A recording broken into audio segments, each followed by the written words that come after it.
ሰላም እንዴት ናችሁ? ደህና ናችሁ ወይ? ዛሬ ደግሞ እንደዚህ የሚያምር ፓስታ በአትክልት እንዴት አድርጌ እንደማዘጋጅ ይዤላችሁ መጥቻለሁ። በጣም ቀላል ነው፣ ትወዱታላችሁ ብዬ ተስፋ አደርጋለሁ። ወደ አሰራሩ እንሂድ።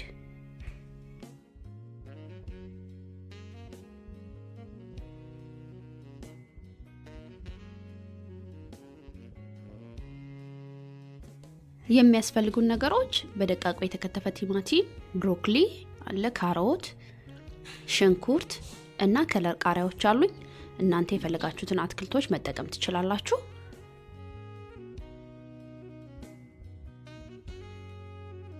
በመጀመሪያ አትክልቶቹን ነው መጠባብሰው። ዘይት አድርግና ካሮቱን፣ ብሮኮሊውንና ከለር ቃሪያዎቹን መጀመሪያ በደንብ አድርጌ ጠብሼ አዘጋጃለሁ። ለብቻ ሁሉ ነው።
ከጎን ፓስታችንን እንጥዳለን። ትንሽ ጨው አድርገን ውሃው በደንብ እስኪፈላ ድረስ እንጠብቀዋለን። ውሃው ሲፈላ ፓስታችንን ጨምረን በደንብ አድርገን እናበስለዋለን።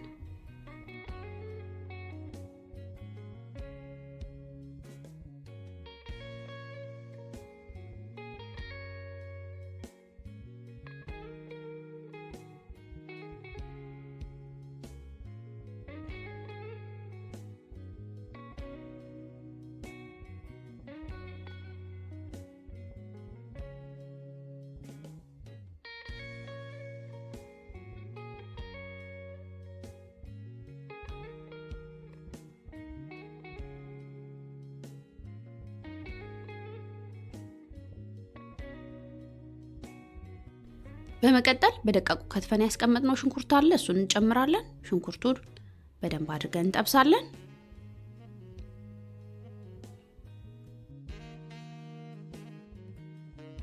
ሽንኩርታችንን ስንጠብስ ዘይት ካነሰው ዘይት እንጨምራለን። ትንሽ ዘይት እናደርጋለን።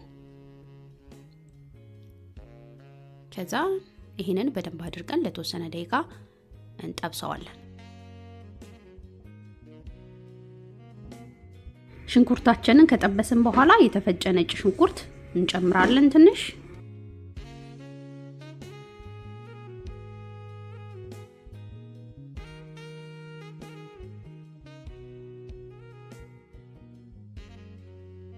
በመቀጠል ከትፈን ያዘጋጀነውን ቲማቲም እንጨምራለን። ቲማቲሙን እንጨምረን ደግሞ አንድ ላይ ለትንሽ ደቂቃ እናበስላቸዋለን።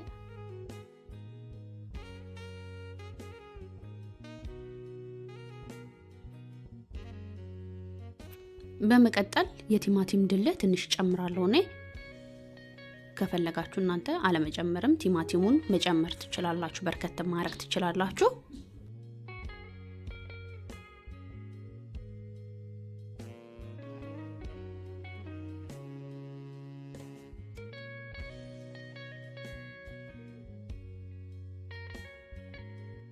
ቀጥለን ትንሽ በርበሬ እንጨምራለን። በርበሬ አናበዛም፣ ቃሪያዎቹም ምንም ስላሉት ብዙም ማቃጠል ስለሌለበት ትንሽ በርበሬ እናደርጋለን። ከዛ በርበሬውን እናቁላላለን።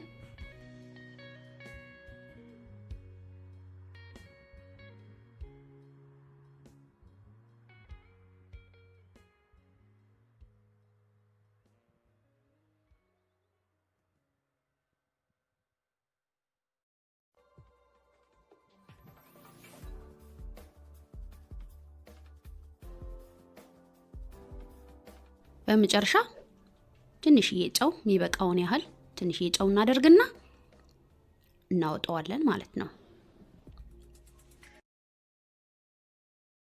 አሁን ተለቅ ያለ መጥበሻ ላይ ቀቅለን ያዘጋጀነውን ፓስታ እናደርጋለን። ከዛ ስጋውን እናደርጋለን። ከዛ የጠባበስናቸውን ካሮት፣ ብሮኮሊ እናደርጋለን። ከዛ ቃሪያውን እናደርግና አንድ ላይ ደግሞ ለትንሽ ደቂቃ ጠበስ ጠበስ እናደርገውና እናወጣዋለን።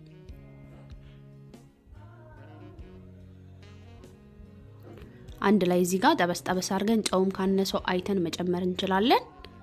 ግን ፓስታውን ስንቀቅል ትንሽ ጨው ስላደረገን ብዙም አያስፈልገንም። አንድ ላይ እንደዚህ እናዋህዳቸዋለን በደንብ አድርገን። በቃ በጣም ቆንጆ ነው፣ ቀላል ነው። ትወዱታላችሁ ብዬ ተስፋ አደርጋለሁ።